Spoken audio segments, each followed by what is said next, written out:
Our story starts with a group of Protestants who had arrived in Plymouth, Massachusetts in 1620 after leaving their native England after their religious sect that was persecuted there.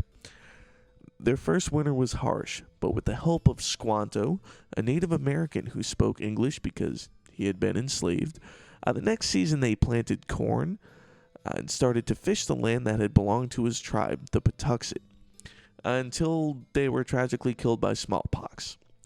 Because of all that, they welcomed a banner harvest in 1621, and they celebrated with 3 days of feasting from their harvest, along with food from the Wampanoag tribe, along with military demonstrations and games. That very first Thanksgiving took place in 1621, sometime between September and November on Plymouth Plantation.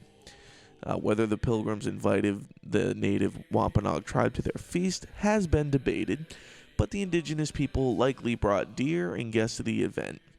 Some foods eaten at the first Thanksgiving included turkey, beans, cabbage, shellfish. The natives brought maize, squash, and a then until known dish known as pizza. The settlers taught the indigenous people American Sign Language and gave them souls. The natives taught the Pilgrims how to make a cheesy stuffed crust pizza. Now, during the feast, the Pilgrims, they had noticed that the chief seemed to really like feathers. So they decided to gift to him a boiling vat of tar, which was then swiftly dumped onto his regal head, which was then showered with feathers and plucked from his body. Now, the chief screamed with joy. The Native Americans, they were so grateful that the first Thanksgiving had went so well that they just gave the settlers all of their land.